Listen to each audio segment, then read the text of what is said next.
Baik, selamat sore semuanya. Bagaimana kabarnya? Saya harapkan semua dalam keadaan sehat walafiat selalu ya. Sehat selalu, ya, jaga kesehatan. Ya, hari ini kita bertemu lagi dalam perkuliahan pendidikan Pancasila. Nah, minggu lalu kita sudah bahas tentang sila keempat ya, implementasinya seperti apa. Nah, minggu ini kita akan bahas tentang sila kelima, lebih tepatnya keadilan sosial bagi seluruh rakyat Indonesia yang merupakan tujuan dari Pancasila, muara dari semua sila dalam Pancasila. Nah, implementasinya adalah kesejahteraan rakyat. Jadi sila kelima itu kan keadilan sosial, ya implementasinya merupakan kesejahteraan rakyat. Nah, hakikatnya esensinya adalah setiap rakyat Indonesia mendapatkan perlakuan yang adil dalam berbagai bidang, yaitu bidang hukum, politik, sosial, ekonomi, dan kebudayaan. Jadi misalnya kalau berbicara keadilan dalam bidang hukum berarti rakyat Indonesia mendapatkan perlakuan yang sama di depan hukum. Walaupun misalnya yang bersangkutan hanya rakyat biasa, ya, ataupun yang lain adalah rakyat yang istilahnya yang memiliki harta yang banyak atau mungkin memiliki jabatan. Ya, kalau kita bicara keadilan berarti semuanya mendapatkan perlakuan yang adil ya, yang sesuai dengan apa yang telah dia lakukan ya. Dan secara politik ya semuanya berhak mendapatkan akses. Yang paling penting adalah ekonomi ya, demokrasi ekonomi sebenarnya hakikat dari sila kelima. Nah, ini simbolnya dari sila kelima yaitu padi dan kapas. Ya, bagaimana masyarakat Indonesia kan makanan pokoknya adalah nasi ya, otomatis padi merupakan simbol dari kesejahteraan. Nah, bagaimana sebenarnya implementasinya ya? Kalau kita lihat kan turunan dari sila kelima ini merupakan pasal 33 ya, pasal 33 ayat 1 sampai 4 ya. Kalau kita kupas satu persatu itu kita bisa mulai dari ayat 1 ya. Ayat 1 berkata atau menyebutkan bahwa perekonomian disusun sebagai usaha bersama berdasar atas asas kekeluargaan. Jadi di sini kan maknanya adalah perekonomian bukan hanya bukanlah sebuah persaingan bebas selayaknya liberalisme, melainkan adalah usaha bersama, gotong royong ya. Asasnya adalah kekeluargaan. Nah, itulah yang harus dipahami ya. Ayat 1 dari pasal 33. Ini kerjasama ya, tidak ada yang saling menjatuhkan. Usaha bersama. Kalau masih saling menjatuhkan ya berarti itu bukan Pancasila. Kalau masih ada pembelahan bukan Pancasila itu ya. Masih ada saling serang, saling jatuh menjatuhkan, saling hina kadrun, saling hina cebong, itu ya bagi saya itu bukanlah usaha bersama, itu saling menghancurkan ya. Makanya hentikanlah semua itu. Yang kedua adalah cabang-cabang produksi yang penting bagi negara dan yang menguasai hajat hidup orang banyak dikuasai oleh negara. Ayat 2 ya, pasal 33. Artinya semua produksi yang krusial ya, yang berkaitan dengan kebutuhan pokok rakyat seperti misalnya sandang pangan papan itu dikuasai oleh negara harusnya. Nah, tidak diberikan pada swasta, tapi negara kemudian yang mengontrolnya. Sehingga negara bisa menentukan berapa harga perumahan yang layak untuk rakyat. Jangan seperti sekarang gitu ya. Dengan upah minimum yang rendah, harga properti melambung tinggi. Nah, rakyat mau beli rumah bagaimana? Kan itu yang jadi saya sendiri, aduh, sudahlah.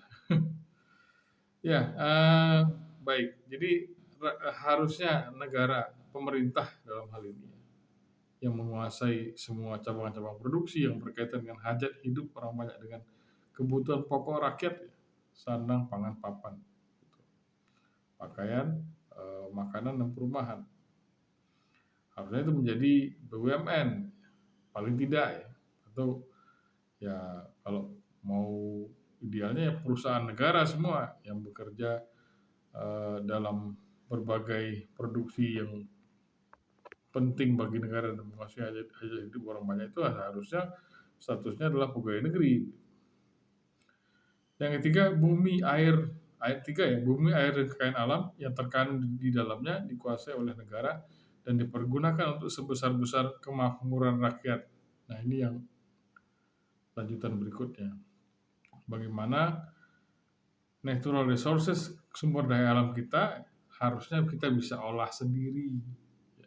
Negara yang memfasilitasi pengolahannya dengan berbagai cendekiawan, berbagai ilmuwan, orang Indonesia yang mengolahnya, perusahaan atau perusahaan milik orang Indonesia, industri nasional, sehingga kemudian bisa dialokasikan untuk kemakmuran rakyat. Jadi bukan diserahkan pada Elon Musk gitu, pengolahan sumber daya alam kita, bukan diserahkan pada Tesla, pengolahan nikel kita gitu. Harusnya kita sebagai bangsa bisa, yang kan kurang apa kita, banyak universitas-universitas yang terkemuka seperti ITB misalnya, yang saya yakin banyak orang-orang pintar di sana yang mengerti masalah teknik pengolahan tambang, teknik pertambangan, geologi, segala macam. Mengapa itu tidak diberdayakan gitu, untuk mengolah sumber daya alam kita? Tidak pergi ke luar negeri meminta investasi, ya karena kita mungkin belum paham teknologinya untuk pengolahan nikel. Ya kenapa kita tidak? Ya paling tidak kalaupun dia kemudian mengolah, si Elon Musk itu ya, harusnya ada perjanjian selama beberapa tahun dia harus membagikan teknologinya kepada kita. Jadi ada kita diajarkan caranya gimana. Ya boleh dia mengolah selama berapa tahun. Nah setelah 5 tahun misalnya kita sudah paham, ya sudah kita ganti kontrak 10% ke 90. Seperti yang terjadi di Jepang ya, ketika era restorasi Meiji ya sepertinya. Ketika Jepang kemudian mulai mengadopsi teknologi dan pengetahuan Eropa, mereka mau belajar ya, tapi setelah mereka menguasai sudah, mereka tidak butuh lagi orang Eropa. Ya kalau orang Eropa ataupun ilmuwan Barat masih di Jepang, berarti mereka harus tunduk pada kemauan Jepang gitu. Kalau tidak ya mereka usir dari Jepang. Itulah yang harus kita pahami ya, ketika kita ingin mengedepankan atau ingin mewujudkan keadilan, ya kita harus berdiri di atas kaki sendiri, tidak tergantung pada bangsa lain. Nah, kembali ke Undang-Undang 45 pasal 33. Inilah seruan-seruan yang harusnya mungkin pemerintah bisa mendengarkan. Nah, ayat keempat adalah demokrasi ekonomi. Nah, ini kemudian yang dilupakan oleh demokrasi liberal. Demokrasi liberal hanya bicara demokrasi politik, sementara ekonomi ini yang kemudian terlupakan. Karena demokrasi liberal kan barang siapa yang memiliki modal banyak, keuangan banyak, maka itu ya sudah pasti bisa memenangkan pertarungan. Wakil-wakil ya otomatis ya, wakil yang maju itu kan sudah ada bohirnya, sudah ada penyandang dananya, atau dia sendiri yang sebagai penyandang dana maju gitu kan. Nah, kalau dananya kurang ya otomatis dia akan kalah. Kalau dari beberapa pemilu di Indonesia terakhir, beberapa pemilu langsung kelihatan siapa yang memiliki sokongan dana yang banyak ya. Dari sejak 2004 sampai 2019, itulah yang menang gitu. Nah itulah demokrasi ekonomi, jika ini bisa tercipta ya, kesetaraan ekonomi ya, saya yakin untuk kontestasi pemilu ya tidak akan berat sebelah lagi. Nah itu ayat keempat ya, 1 dan 4 pasal 33, itulah harusnya implementasi dari sila kelima seperti itu ya. Pasal 33 ayat 1 sampai 4 ini yang harus dijalankan, harus dituangkan juga dalam undang-undang yang sesuai, jangan sampai bertentangan gitu. Jadi maknanya adalah bahwa sistem ekonomi seharusnya bukanlah ajang persaingan bebas. Tadi saya sudah sebutkan ya. Jadi bukanlah bukanlah free fight competition, melainkan adalah usaha bersama, asasnya kekeluargaan, bukan ekonomi liberal, melainkan ekonomi kerakyatan yang berdasarkan atas Pancasila yang bermoral ya, seperti kata Prof. Mubiarto ya, bermoral, kemudian mengedepankan nilai kemanusiaan, nasionalis, ya, demokratis secara politik maupun ekonomi, dan mewujudkan keadilan sosial. Itulah ekonomi kerakyatan yang berbasiskan pada Pancasila. Nah, negara harus berperan yang cukup besar untuk mengatur, untuk mewujudkan supaya keadilan sosial bisa terwujud. Ya. Caranya dengan menguasai berbagai cabang produksi dan memfasilitasi pengelolaan sumber daya alam secara mandiri. Dan tujuannya sekali lagi untuk mewujudkan keadilan sosial.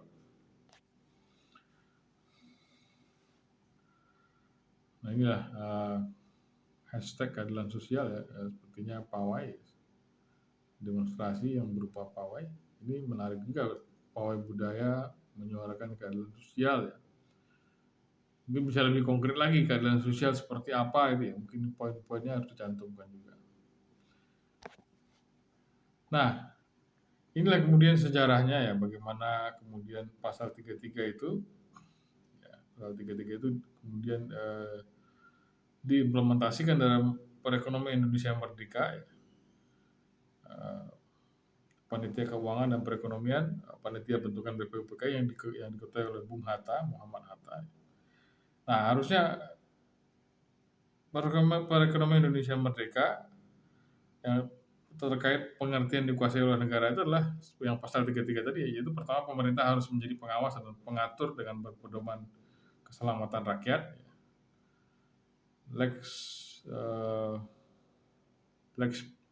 populi suprema lex, solus populi suprema lex. Jadi keselamatan rakyat adalah hukum tertinggi. Nah, semakin besarnya perusahaan yang semakin banyaknya jumlah orang yang menggantungkan dasar hidupnya, karena semakin besar mestinya penyertaan pemerintah. Jadi pemerintah harus terlibat ya, harus bisa menguasai perusahaan-perusahaan penting tersebut ya, yang kemudian bisa dialokasikan untuk kesejahteraan rakyat. Tanah air ya harus dikuasai oleh negara ya. Jadi tidak diserahkan pada swasta. Dan perusahaan tambang yang paling penting adalah berbagai perusahaan tambang krusial seperti minyak, kemudian batu bara gitu ya, nikel gitu, yang itu janganlah diserahkan pada pihak asing, janganlah diserahkan pada pihak swasta.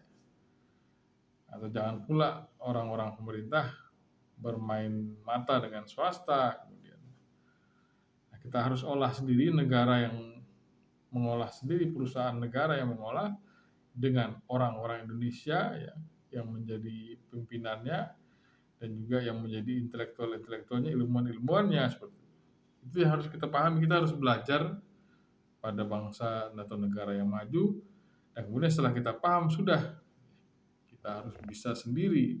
Itu yang harus kita pahami ya, ketika kita ingin mewujudkan kesejahteraan rakyat atau mewujudkan sila kelima, keadilan sosial bagi seluruh rakyat Indonesia. Baik, untuk hari ini sekian dari saya ya. Jika ada pertanyaan mungkin bisa melalui kolom komen, atau bisa juga nanti di pertemuan Zoom meeting disampaikan di kelas. Baik, terima kasih atas perhatiannya. Kurang lebihnya mohon maaf. Sampai bertemu di lain kesempatan. Selamat sore.